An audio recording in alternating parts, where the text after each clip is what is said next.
Thaina mamangai chingi khul macha amada mama mapa leitraba masin manau nupa ani khak leirame. Mama mapa ani duna masil manau ani du hundoklam duna nonga khiba matam du masil manau ani du di yamna piklingai matam ni. Mama mapa ani mak leitrabada makhoi gi naknaba mari mata amagi imungna makhoi bu pija pithak tawduna yokpiraklamme. Matamna asum hokibana masin manau ani du su pungkak saurakle. Makhoi ani gi wakhalda makhoi na adumna migi imungda yassillaga leibaduda makhoi ani pamjaramde. Piklingai angang oiringai matamda tangai fadana makhoi migi mayumda leirabasu haujik makhoi pungkak sauruklabanina makhoi maromdom hingnanaba lambi thirasi haina masil manau ani du wa khannaramme. Mayamba aduna hairamme ina ima ipa anina aikhoibu pikna hundok piramle. Ima papa hek laikhidabadagi ine amadi mamana aikhoibu ngasi phauba thakpirakli. Haujikti aikhoisu chaure ine khoi mama khoida yetuna leibasi leiregumsi. Aikhoisu aikhoigi angamba karino honaduna hingnabagi lambi thirasi. Mayambagi wafam aduda manau nupa aduna makha taraklamme. Mane tasaw na hariba adumak aisu khanjaramlibani. Aikhoisu iromdom hingba ngamnenaba hotnarasi. Masil manau anidu asumna khannaraba matungda mane amati makhoigi mamada wafam khudingmak ningthina haijaraba matung yum thadoktuna lakle. Masigi matung singdagi uwa yanduna masil manau anina leiba yagadaba yum ama sarammi. Yum saraba matung masil manau anidu nongmagi sara tananaba lambi thirakpa matamda lang saduna umang manungda lang thaktuna sa nga pharammi. Laibak phabana lang thaktuna sa useksing phabagi thabaksi makhoi aniga yamna sanaba makhoina yamna pamjaba sinpham haibadu oire. Nongmagi sa useksing lang thakpagi sinpham asida khuloiba haisingba hengalaktuna makhal kayagi langsing saduna asauba makhalgi atangba ahauba sa kayama phaba hauраklamme. Makhoina pharakliba sa singdu makhoi ani khakna saba ngamlaktraduna atopa khunja singda piraga cheng sak ensang manama singsinga onaba haurakle. Khulgi khunja singnasu sa ahauba ama saningba matamda masil manau asigi manakta leiba laknaramme. Asumna masil manau anina maromdom hingjaba ngamlakpa khara sapharaklaba asida mayamba aduna asumna hairamme. Inaw haujikti aikhoi ani kanagi su mateng yaudana hingba ngamledo. Adubune masi pumnamak oidunasu piklingaidagi nang aibu masigi phibamsi yaunanaba pija pithak tawduna saunanaba yokpirakpa ine amadi mamubudi aikhoina kauthokpa miraiba yade. Aduna aikhoi anina pharakpa sa singsidagi khwaidagi chawpa phajaba ahauba ama khanduna puraga ine amadi mamaga loinana saksara amadi saminarusi. Mayambana haibagi matung inna masil manau anidu sa asauba ahauba ama puduna mane amadi mama khoigi manakta tawbimal khangba utpaga loinana saksara ama saminaba laklamme. Saba thakpa loirabada mane amadi mamana makhoigi tungi punsida tawruba khudingmak mai paktuna hena aphaba nungaiba punsi ama oinanaba yaifa mangol pibiraklamme. Masigi matung masil manau anidu mayumda halakle. Asumna matam khara haukre. Masil manau anidu hanagum adumak umang manung aduda sa uchek lang thaktuna phabagi thabaktu makha tana adumak satharamme. Adubu handak nongmaninisi kari karamba sa karamba jibano khangdaba amana makhoigi langda thuramba sa singi makok thattuna chathoklampa aduga langsingdu thudektuna segaiduna thamlambasi numit khudingi thengnaramme. Asumna numit khudingi tawramba asida khuldu sinba thungna umang manungda hingchabi thokle haina wa laungnarakhi. Masil manau anigi langda yauramba sa makok yaudaba singdu kanamatana leibiyu yadabana masil manau anidu makhoigi nongmagi sara tananaba hotnajariba aduda yamna saungna akaiba haibadu oire. Tuminna leithokpadi yadabanina masil manau anidu atopa umang amada amuk satuna makhoigi langsingdu thaklunaba hainaramme.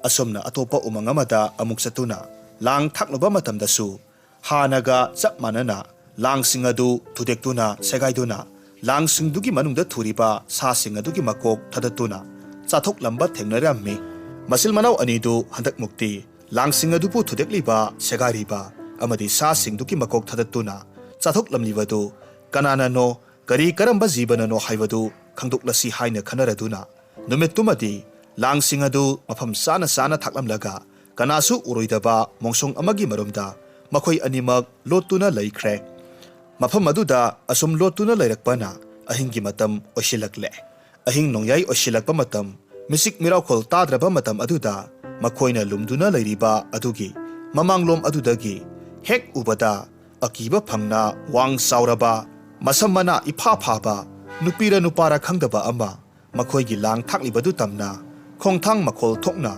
mafam aduaida ninba makhai dang dang laklammi aduga masin manau anina thakliba langdu thudeklammi lang manungda thuduna yauriba sadu makok thadatuna saba hauraklammi akiba phangna sauraba kari jibano haiba khangdabadu amamba marak adudagi uba matamda masil manau anidu yamna kiba phaurammi adubu makhoigidi sinpham masina puksak tanjaribani maramasina makhoi lakliba jibadu kari karamba jibano khangdadi khangdoklasi khanaraduna makhoina ngasaidagi sem saduna thamlamba mainamdu khulai thuna sukhatlammi sa makok thadattuna sariba karino khangdaba jibaduki manakta makhut chaba khulai sing paiduna chensilaklammi lairamliba jibadu khanghaudana adumna maingan amaga loinana nupa anikhak chensilakpaduda masadu pakhatlammi hingsavidu mai ubada kireduna mahaki pangal puthokpa yararoi khaladuna nupa masa anidubu mahaki mayana phananaba honaraklammi mahakna hairakhi ngaikho nupa masa ani ngaikho ai nakhoi anibu lakpa numit khudingi ngairibani ngasidi thengnare tapthakho wari ningthina sasi masin manau anidusu hingsabiduna adumna hairakpa aduda karino khanduna khonjel khara kalab hanglaklammi hey mira sara khangdaba nahak kanano karigino numit khudingi nahakna aikhoigi langsi segairiba aduga aikhoigi langda thuriba sasing asibu makok thatuna chathoklamlibadi nang kari karamba sano hayu hingsavidu magi mayana masak matau yamna phajarabi hek uba matamda yamna singlembi miyai chalabi nupi amagi saktamda tapna olaktuna masil manau anidugi maphamda maya tauba hauraklamme hingsavidu makholga semlaga tapna hairakhi aise nakhoigi yamna naknaba mari mata thokpa nandom sani matam koina nakhoi aikhoi thabakna yadaduna lapnaduna lairure haujikti aihakna nakhoigi khongul lirakli nakhoi khurato nasu nakhoi bu khaurangna ngaiduna lehauribani lao aikhoi punna idom sagida nang khuraton ga loinana laiminaru rasi hingsabi gi maya angakpani haujikta mitmangda akiba phanglaba sakamda ahingba sasing makok thattuna sarambi hingsabidu pumnamak kauthuhan khiduna hingsabiduna hairiba wafam sing aduda thaja hanba ngamlammi masin manau anidu apunaba amada pubagumna tarang malang amada hingsabiduna hairiba sing aduda yarammi hingsabiduki mayumda satnanaba hingsabi aduga loinana makhoi ahum asum lakpa hauraklammi asumna hingsabiduna lamjingduna lakpa matamda masin manau anidu phana sangna lakle khara satpagadi yamna pakpa akiba phangna sauraba ithak ipomga loinaba ipak ama leirammi masin manau anidu ipak tu matau karamna landauribano khanduna torbanduda leptuna leiringai hingsabidugi ngaksamda siriba lik adu hingsabiduna magi makhutna chetna paisillammi aduga hairaklammi hey matik mayai leiraba lik nahakna paklaba ipaksi lambi phatpiduna aigi yum yovada mateng pangbiyu asomna hek haibagadi angakpagi matawni lik adudagi khanghaudana masek mangal amakhak thoraktuna ipak adugi mayaidu phauduna satkhi mangal duna sathiba mapasing adu isingdu nakan da thaidokhiduna mayaidu kangphan amagum semlaklammi asomna hingsabi amadi masil manau anidu ipak tu landuna laklammi khara amuk satpaga yamna sauraba turel amakhak lairammi adubu ngaklibadi turel aduda ising leibagi mahod ngangsang nganglaba mai mahi oina seli matam adudasu hingsabi aduna magi lik adubu makhutna sena paisinduna hairammi he matik mayai leiraba lik nahakna maigi turel asi lanbada mateng amukta pangbiyu. Asumna hek haibagadi mitkup amagi matungda handak moksu mamanggum lik adudagi mangal ama thoraktuna turel dugi wangmada paikhirammi. Mangal dugi hek matung inna turel du lanthokna naba asauba thong ama amuk thoraklammi. Hingsabi amadi masil manaw anidu thong du landuna hingsabi dugi leifam tamna amuk laklammi. Hingsabi dugi mayum yawnana ba satliba khongchattu makata na asum lakpa matamda handak muksu yamna sauraba surung amakhak phauduna chatpa tare. Surung du ubada akiba phangna sawi. Surung dugi manung adusu isana isage khongkhut phauba udaba makhai mamthrik mamme. Handak moksu hingsabi aduna magi ngaksamda siriba liktu pairaduna hairaklammi. He matik mayai leiraba lik nahangna ikhoibu amamba surungi lambi asibu mangal pibiduna lamjingbiyu. Wahaidu hek haiba loibagadi lik adudagi mangal thoraklammi. Makhoi ahumgi mamang oina tapna asum paiduna surungi mapan yaudri phauba mangal aduna makhoibu lamjingbirammi. Asumna asum lakpa matamda ngaihak chatlaba matungdadi ikui kuidana hingsabi dugi leifam mayum yaurakle. Mafam aduda hingsabi dugi nupa hingsaba amasu leirammi. Hingsaba dudi nupa masa anidubu ahanba hek uba matamda matin yotlammi saningba phaurammi. Adubu hingsabi duna makhoigi khangnabi maongda ingit tawduna hingsaba aduna su nupa masa anidubu nungsina oknanaba hairammi. Masidaki hingsaba duna noksin aduna hairammi. Nakhoi lakledana ai ngasaidagi nakhoibu lakpa ngairamlibani. Lao sanglao. Asi haiduna hingsaba dusu masil manaw anidubu taram oklammi. Hariba numitugi numidangtu ahaw ba mathel lukoi sillangduna hingsaba hingsabi amadi masil manaw anidu chaminnarammi. Saba thakpa loirabada tumlamdai matamda hingsabi duna masil manaw anidu tongan ba ka amamamda tumnanaba hairammi. Hingsabi dugi wa aduda masil manaw anidu yaninglamde. Adubu hingsabi duna thiamduna masil manaw anidu tongan ba kasingda tumhallammi. Aduga hingsabi duna masil manaw anidubu makhoina leiriba yum adudagi mapan thoktanaba yamna kanna hairammi. Numit asidagi hauna hingsabi anisina makhoigi mayana mitrang leiwa tawduna taibang miyoibagi saktam lawduna makhoigi yamna naknaba nungsiba mari mata sasinaduna masil manaw anidubu yamna nungsina luna sana tawbirammi. Hingsabi anisina makhoibu loina biriba nungsibiriba maong mataw kaya asida masil manaw anidusu mafamduda leibada yamna nungairammi. Mayumda mayumgum leijarammi. Asumna masil manaw anidu saning ba ahaw ba kaya pijaduna hingsabi aniduna masil manawdu yamna nungsiba saduna loinarakpa asida numit masing panayam silakle. Thabak mana amata sudana nong nganbadagi numit taba phauba saning ba ahaw ba makal gi sanga saba amadi tumduna phamduna asum leibasida masil manaw anidu masamau dup launa noi pele. Yengbada nungaiba haibadu oire. Hingsabi aniduna tumliba ka aduga manaw nupaduna tumliba ka aduga di khara naknaramme. Aduga mayambaduna tumliba ka aduna khara laplammi. Nongma numidang ama phana thenglaba phauba manaw nupadu di tumthaba yadabadagi phamungduda hiptuna asum leiramme. Thangnaba ka adudagi hingsabiduga na wari saribadu tapna tarakhi. Hingsabaduna hairamme. Hay, hingsabi.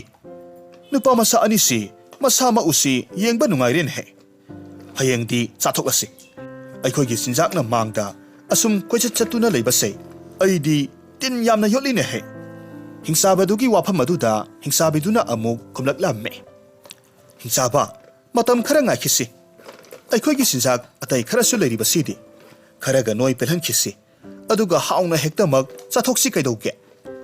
Hingsabaduna amuk makha taraklamme. Matamdu ngaibada aikhoina asuk yamna pija pithak tawduna thaklaga nanthoktuna chatkrabadi aikhoi haudongna pebet mathi leklaga to I haibado taniko. Hingsabidu noklaga khomme. Hingsaba makhoina aikhoi anigi khutagi nanthoktuna senbadi oithoktabani. ꯑꯀꯤꯕ ꯐꯪꯅ ꯁꯥꯎꯔꯕ ꯃꯝꯂꯕ ꯁꯨꯔꯨꯡ ꯃꯩꯒꯤ ꯇꯨꯔꯦꯜ ꯑꯃꯗꯤ ꯑꯆꯧꯕ ꯏꯁꯤꯡꯒꯤ ꯏꯄꯥꯛꯇꯣ ꯑꯩꯒꯤ ꯉꯛꯁꯝꯗ ꯁꯤꯔꯤꯕ ꯂꯤꯛꯁꯤ ꯌꯥꯎꯗꯅ ꯃꯈꯣꯏꯅ ꯃꯇꯧ ꯀꯔꯝꯅ ꯂꯥꯟꯗꯨꯅ ꯃꯤ ꯇꯥꯕ ꯃꯐꯝꯗꯨ ꯇꯥꯅ ꯆꯦꯟꯒꯗꯧꯔꯤꯕꯅꯣ? ꯍꯤꯡꯆꯥꯕꯗꯨꯁꯨ ꯅꯣꯛꯂꯒ ꯍꯥꯏꯔꯝꯃꯦ, ꯃꯥꯅꯤ ꯆꯨꯝꯃꯤꯅꯦꯍꯦ꯫ ꯑꯁꯨꯝꯅ ꯃꯅꯥꯎ ꯅꯨꯄꯥꯗꯨꯅ ꯍꯤꯡꯆꯥꯕ ꯍꯤꯡꯆꯥꯕꯤ ꯑꯅꯤꯅ ꯁꯥꯟꯅꯔꯤꯕ ꯋꯥꯔꯤꯁꯤꯡꯗꯨ ꯇꯥꯔꯨꯕꯗ ꯌꯥꯝꯅ ꯉꯛꯄ ꯐꯥꯎꯔꯝꯃꯦ꯫ ꯋꯥꯐꯝ ꯄꯨꯝꯅꯃꯛ ꯍꯌꯦꯡ ꯅꯣꯡ ꯍꯦꯛ ꯉꯥꯟꯕꯒ ꯃꯌꯥꯝꯕꯗ ꯇꯝꯂꯒꯦ ꯍꯥꯏꯅ ꯆꯞ ꯌꯨꯡꯅ ꯈꯜꯂꯗꯨꯅ ꯑꯍꯤꯡꯗꯨ ꯃꯤꯠꯀꯨꯞ ꯑꯃꯠꯇ ꯃꯃꯤꯠ ꯎꯏꯁꯤꯟꯕ ꯌꯥꯗꯅ ꯅꯣꯡ ꯉꯥꯟꯕ ꯉꯥꯏꯔꯝꯃꯤ꯫ ꯃꯊꯪꯒꯤ ꯑꯌꯨꯛꯇ ꯃꯅꯥꯎ ꯅꯨꯄꯥ ꯑꯗꯨꯅ ꯍꯤꯡꯆꯥꯕ ꯍꯤꯡꯆꯥꯕꯤꯗꯨꯅ ꯂꯩꯇꯕ ꯇꯥꯟꯖꯥ ꯌꯦꯡꯗꯨꯅ ꯃꯌꯥꯝꯕꯗ ꯉꯔꯥꯡꯒꯤ ꯋꯥꯐꯝ ꯄꯨꯝꯅꯃꯛ ꯆꯤꯊꯗꯅ ꯇꯝꯂꯝꯃꯤ꯫ ꯋꯥꯐꯝꯁꯤꯡꯗꯨ ꯇꯥꯔꯨꯕꯗ ꯃꯌꯥꯝꯕꯗꯨꯗꯤ ꯊꯥꯖꯕ ꯉꯝꯂꯝꯗꯦ꯫ ꯏꯅꯥꯎ ꯏꯕꯨꯡꯉꯣ, ꯅꯪꯅ ꯇꯨꯝꯊꯔꯨꯕꯒꯤ ꯃꯪꯑꯣꯏ ꯍꯥꯋꯣꯏ ꯇꯥꯕ ꯑꯣꯏꯔꯤꯅꯤꯗ꯫ ꯏꯃꯥ ꯏꯄꯥ ꯂꯩꯖꯗ꯭ꯔꯕ ꯂꯝꯂꯛꯇ ꯁꯥ ꯎꯆꯦꯛ ꯂꯥꯡ ꯊꯥꯛꯇꯨꯅ ꯅꯣꯡꯃꯒꯤ ꯍꯤꯡꯅꯅꯕ ꯍꯣꯠꯅꯖꯔꯝꯕ ꯏꯆꯤꯜ ꯏꯅꯥꯎꯕꯨ ꯑꯍꯜ ꯑꯅꯤꯁꯤꯅ ꯑꯁꯨꯛ ꯅꯨꯡꯉꯥꯏꯅ ꯊꯝꯕꯤꯔꯤꯕꯁꯤꯗ ꯑꯗꯨꯒꯨꯝꯕ ꯄꯥꯞ ꯆꯦꯟꯒꯗꯕ ꯋꯥꯐꯝꯗꯣ ꯈꯟꯅꯩꯗꯦꯀꯣ꯫ ꯃꯌꯥꯝꯕꯒꯤ ꯋꯥꯐꯝ ꯑꯗꯨꯗ ꯌꯥꯅꯤꯡꯗꯕ ꯎꯠꯇꯨꯅ ꯃꯅꯥꯎ ꯅꯨꯄꯥꯗꯨꯅ ꯑꯃꯨꯛ ꯃꯈꯥ ꯇꯥꯔꯛꯂꯝꯃꯦ꯫ ꯇꯥꯆꯧꯅ ꯅꯅꯥꯎꯅ ꯍꯥꯏꯖꯔꯤꯕꯁꯦ ꯊꯥꯖꯕꯤꯗ꯭ꯔꯒꯅ ꯅꯣꯡꯃ ꯑꯍꯤꯡ ꯑꯃ ꯑꯩꯒꯤ ꯐꯃꯨꯡꯗ ꯇꯨꯝꯕꯤꯔꯣ, ꯑꯗꯨꯒ ꯃꯈꯣꯏꯅ ꯁꯥꯟꯅꯔꯤꯕ ꯋꯥꯐꯝꯁꯤꯡꯗꯣ ꯄꯨꯝꯅꯃꯛ ꯇꯥꯕꯤꯔꯣ꯫ ꯑꯁꯨꯝꯅ ꯃꯆꯤꯜ ꯃꯅꯥꯎ ꯑꯅꯤꯗꯨ ꯋꯥꯐꯝ ꯑꯗꯨꯗ ꯌꯥꯅꯔꯗꯨꯅ ꯅꯨꯃꯤꯠꯇꯨꯒꯤ ꯑꯍꯤꯡꯗꯨꯃꯗꯤ ꯃꯌꯥꯝꯕ ꯑꯗꯨꯅ ꯃꯅꯥꯎ ꯅꯨꯄꯥ ꯑꯗꯨꯒꯤ ꯀꯥꯗ ꯇꯨꯝꯕ ꯍꯥꯏꯗꯨꯅ ꯅꯨꯃꯤꯠ ꯇꯥꯕ ꯉꯥꯏꯗꯨꯅ ꯂꯩꯔꯝꯃꯦ꯫ ꯅꯨꯃꯤꯗꯥꯡꯗꯨ ꯆꯥꯛ ꯏꯁꯤꯡ ꯆꯥꯔꯕ ꯃꯇꯨꯡ ꯃꯆꯤꯜ ꯃꯅꯥꯎ ꯑꯅꯤꯗꯨ ꯇꯨꯝꯐꯝ ꯀꯥ ꯑꯣꯟꯊꯣꯛꯅꯗꯨꯅ ꯆꯪꯅꯈ꯭ꯔꯦ꯫ ꯃꯌꯥꯝꯕ ꯑꯗꯨꯅ ꯃꯅꯥꯎ ꯅꯨꯄꯥ ꯑꯗꯨꯒꯤ ꯇꯨꯝꯐꯝ ꯀꯥ ꯑꯗꯨꯗ ꯆꯪꯁꯤꯜꯂꯛꯇꯨꯅ ꯐꯃꯨꯡꯗ ꯀꯥꯈꯠꯂꯒ ꯃꯅꯥꯀꯣꯡ ꯊꯥꯡꯒꯠꯇꯨꯅ ꯍꯤꯡꯆꯥꯕ ꯍꯤꯡꯆꯥꯕꯤ ꯑꯅꯤꯅ ꯋꯥꯔꯤ ꯁꯥꯟꯅꯕ ꯇꯥꯅꯕꯒꯤꯗꯃꯛ ꯁꯦꯝ ꯁꯥꯗꯨꯅ ꯂꯩꯈ꯭ꯔꯦ꯫ ꯑꯗꯨꯕꯨ ꯍꯥꯏꯔꯤꯕ ꯅꯨꯃꯤꯠꯇꯨꯃꯗꯤ ꯍꯤꯡꯆꯥꯕ ꯍꯤꯡꯆꯥꯕꯤ ꯑꯅꯤꯗꯨ ꯋꯥꯔꯤ ꯑꯃꯠꯇ ꯁꯥꯟꯅꯗꯅ ꯉꯟꯇꯥꯅ ꯈꯣꯔꯣ ꯈꯣꯔꯣ ꯅꯥꯈꯣꯛꯇꯨꯅ ꯇꯨꯝꯈ꯭ꯔꯦ꯫ ꯃꯊꯪꯒꯤ ꯑꯌꯨꯛꯇ ꯍꯤꯡꯆꯥꯕ ꯍꯤꯡꯆꯥꯕꯤ ꯑꯅꯤꯅ ꯃꯄꯥꯟꯗ ꯊꯕꯛ ꯁꯨꯕ ꯆꯠꯈ꯭ꯔꯤꯉꯩ ꯃꯅꯥꯎ ꯅꯨꯄꯥ ꯑꯗꯨꯅ ꯍꯪꯂꯛꯂꯝꯃꯦ, ꯇꯥꯆꯧ ꯇꯥꯕꯤꯔꯕ꯭ꯔꯥ ꯃꯈꯣꯏ ꯑꯅꯤꯒꯤ ꯋꯥꯔꯤꯁꯤꯡꯗꯣ? ꯍꯧꯖꯤꯛꯇꯤ ꯑꯩꯅ ꯍꯥꯏꯕꯗꯨ ꯊꯥꯖꯕꯤꯔꯕ꯭ꯔꯥ?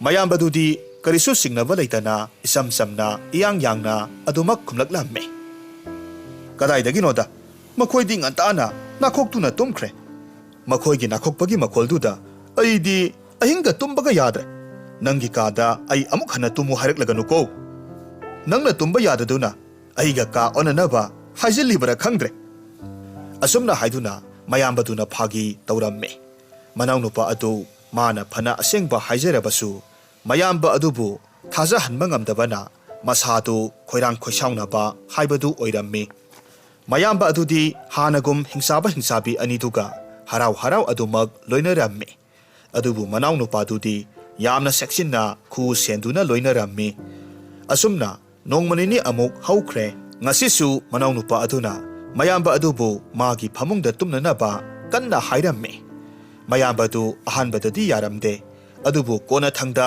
ꯀꯔꯤ ꯀꯔꯝ ꯇꯧꯕꯒꯦ ꯈꯪꯗꯣꯛꯂꯒꯦ ꯈꯜꯂꯗꯨꯅ ꯑꯍꯤꯡꯗꯨꯃꯁꯨ ꯃꯅꯥꯎ ꯅꯨꯄꯥꯒꯤ ꯐꯃꯨꯡꯗ ꯇꯨꯝꯕ ꯍꯥꯏꯅ ꯌꯥꯅꯔꯝꯃꯤ꯫ ꯃꯌꯥꯝꯕꯗꯨ ꯉꯁꯤꯁꯨ ꯑꯍꯤꯡ ꯐꯅ ꯊꯦꯡꯂꯕ ꯐꯥꯎꯕ ꯇꯨꯝꯗꯅ ꯍꯤꯡꯆꯥꯕ ꯍꯤꯡꯆꯥꯕꯤ ꯑꯅꯤꯗꯨ ꯋꯥꯔꯤ ꯁꯥꯔꯛꯄ ꯇꯥꯅꯅꯕ ꯉꯥꯏꯗꯨꯅ ꯂꯩ꯫ ꯉꯁꯤꯗꯤ ꯃꯌꯥꯝꯕꯗꯨ ꯊꯪꯅꯕ ꯀꯥꯗꯨꯗꯒꯤ ꯍꯤꯡꯆꯥꯕ ꯍꯤꯡꯆꯥꯕꯤ ꯑꯅꯤꯅ ꯋꯥꯔꯤ ꯁꯥꯔꯤꯕꯗꯨ ꯇꯥꯔꯦ꯫ ꯍꯤꯡꯆꯥꯕꯗꯨꯅ ꯉꯪꯂꯗꯨꯅ ꯉꯥꯏꯉꯝꯗꯕ ꯈꯣꯟꯐꯝꯗ ꯍꯥꯏꯔꯛꯂꯝꯃꯦ, ꯑꯩꯈꯣꯏꯒꯤ ꯆꯤꯟꯖꯥꯛ ꯑꯅꯤꯁꯤꯅ ꯑꯩꯈꯣꯏꯒꯤ ꯃꯥꯡꯗ ꯁꯨꯝ ꯂꯩꯕꯁꯦ ꯌꯦꯡꯗꯨꯅ ꯂꯩꯕ ꯉꯝꯁꯤꯜꯂꯛꯇ꯭ꯔꯦ꯫ ꯍꯤꯡꯆꯥꯕꯤ, ꯍꯌꯦꯡꯗꯤ ꯁꯣꯏꯗꯅꯃꯛ ꯆꯥꯔꯁꯤ꯫ ꯍꯤꯡꯆꯥꯕꯤꯗꯨꯁꯨ ꯉꯔꯪ ꯉꯔꯪ ꯉꯪꯂꯒ ꯅꯨꯄꯥꯗꯨꯕꯨ ꯊꯦꯝꯖꯤꯜꯂꯒ ꯍꯥꯏꯔꯝꯃꯦ, ꯉꯥꯏꯈꯣꯗ ꯅꯪꯕꯨ ꯍꯤꯡꯆꯥꯕ, ꯉꯥꯏꯉꯝꯗꯕ ꯇꯧꯈꯤꯅꯨ꯫ ꯑꯁꯨꯛ ꯀꯨꯏꯅꯁꯨ ꯂꯩꯔꯛꯂꯒ ꯄꯦꯟꯅ ꯅꯣꯏ ꯄꯦꯜꯍꯜꯂꯒ ꯃꯄꯨꯡ ꯐꯥꯅ ꯍꯥꯎꯅ ꯆꯥꯁꯤ ꯀꯩꯗꯧꯕꯒꯦ? ꯃꯌꯥꯝꯕꯗꯨ ꯍꯟꯗꯛꯃꯨꯛꯇꯤ ꯍꯤꯡꯆꯥꯕ ꯍꯤꯡꯆꯥꯕꯤ ꯑꯅꯤꯅ ꯁꯥꯟꯅꯔꯤꯕ ꯋꯥꯔꯤꯁꯤꯡꯗꯨ ꯇꯥꯔꯨꯕꯗ ꯃꯁꯥꯗꯨ ꯍꯨꯃꯥꯡ ꯀꯥꯡꯈꯤꯕ ꯈꯪꯍꯧꯗꯦ꯫ ꯀꯤꯕꯅꯁꯨ ꯊꯛ ꯊꯛ ꯅꯤꯛꯂꯦ꯫ ꯑꯍꯤꯡ ꯊꯦꯡꯖꯤꯜꯂꯛꯂꯕ ꯃꯇꯝꯗ ꯍꯤꯡꯆꯥꯕ ꯍꯤꯡꯆꯥꯕꯤ ꯑꯅꯤꯗꯨ ꯇꯨꯝꯈꯤꯕ ꯉꯥꯏꯗꯨꯅ ꯃꯌꯥꯝꯕꯗꯨ ꯃꯅꯥꯎ ꯅꯨꯄꯥꯗꯨꯅ ꯇꯨꯝꯂꯤꯕ ꯀꯥ ꯑꯗꯨꯗ ꯇꯞꯅ ꯂꯥꯛꯂꯝꯃꯤ꯫ ꯋꯥꯐꯝ ꯄꯨꯝꯅꯃꯛ ꯃꯅꯥꯎꯗ ꯇꯝꯃꯤ꯫ ꯑꯁꯦꯡꯕ ꯑꯆꯨꯝꯕ ꯄꯨꯝꯅꯃꯛ ꯈꯪꯂꯕ ꯑꯗꯨꯗ ꯃꯆꯤꯜ ꯃꯅꯥꯎ ꯑꯅꯤꯗꯨ ꯃꯇꯧ ꯀꯔꯝꯅ ꯃꯐꯝ ꯑꯗꯨꯗꯒꯤ ꯅꯥꯟꯊꯣꯛꯇꯨꯅ ꯆꯦꯜꯂꯛꯀꯅꯤ ꯍꯥꯏꯅ ꯈꯟꯅꯔꯝꯃꯤ꯫ ꯃꯌꯥꯝꯕꯗꯨꯅ ꯍꯥꯏꯔꯝꯃꯤ, ꯏꯅꯥꯎ, ꯑꯩꯈꯣꯏ ꯑꯅꯤꯅ ꯃꯐꯝꯁꯤꯗꯒꯤ ꯆꯦꯟꯊꯣꯔꯛꯄ ꯍꯥꯏꯕꯁꯦ ꯈꯨꯗꯣꯡ ꯊꯤꯅꯤꯡꯉꯥꯏ ꯉꯥꯛꯇꯅꯤ꯫ ꯑꯩꯈꯣꯏ ꯑꯅꯤ ꯆꯦꯟꯈ꯭ꯔꯦ ꯈꯪꯂꯕꯗꯤ ꯃꯈꯣꯏꯅ ꯑꯩꯈꯣꯏꯕꯨ ꯁꯣꯏꯗꯅꯃꯛ ꯇꯥꯟꯅꯔꯛꯀꯅꯤ꯫ मखोइदी मतिक मयाई लेबा हिंसाबीनीदो अखोई अनिसे मखोइना सोदना अमुक फाख्रबदी इबानी हिंखम लैरोय मनाव नुपादु मयाम्बकी वा अदुदा ngaihak tuminna wakhal khalami tapna amuk khumlakhe phare adudi haujik makhoina tumlingai tuminna sanglaga hingsabi du ki mangak samda seri ba lekto huralurasi lektu ki matengnani langam draba lambi kaya landuna mafam si yorakhibasi lektu bu ikhoina pairabade hairiba mafam singdo irai laina lanthokpa ngamdauri bani aduga makhoidi lektu ikhoina pairabani na mafam singdu lanthokpa ngamlaroi Mataw asumna masil manaw anido lona sinaduna hingsabi anina tumliba ka aduda sanglak lamme hingsabi dugi mangak samda siriba likto lona lauthok lamme yumdudagi lona chenthorakle asumna lepa leitana ahingduda asum selakpa asida surungdu yaure somdana kamdauri hingsabi duna mitkap thorakpa matamda magi leg yoromdaba aduda hingsabadu hauduk lamme masin manaw anido makhoigi kasing aduda koiti thiba hauraklamme likto makhoina hura laga senkhre haiba khanglakpadagidi hingsabi makhoi anidu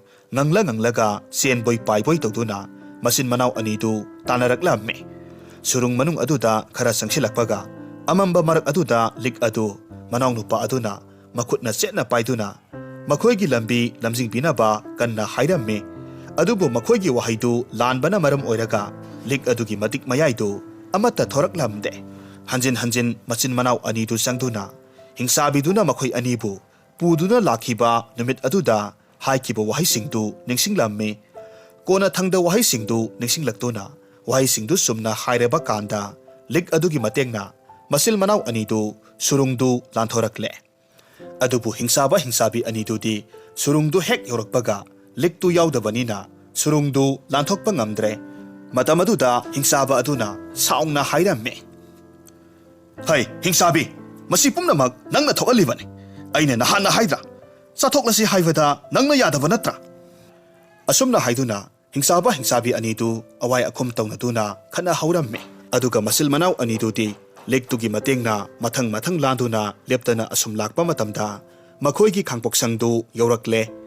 Khuldugi khunjasing adusu makhoi masil manaw anina mafam khangdana mangkhiba aduda nungsa thiduna lainarambani. Makhoina tekta kaidana amuk halakpaduda khunja miyam singsu haraunaramme masigi matung hingsabi anidusu mi taba mafam sing aduda amuk hana lakpa ngamdana laikre aduga khunja sing adusu hanagumna ingna sikna lainaramme aduga masil manaw anidusu mahousagum sa useksing lang thaktuna nongmagi sara tanduna nunga yaifana pankiramme Warisi nungai biragadi like tawbiramu comment tawbiramu amadi channel asida nauna sangbirakpa oiragadi subscribe tawbiramu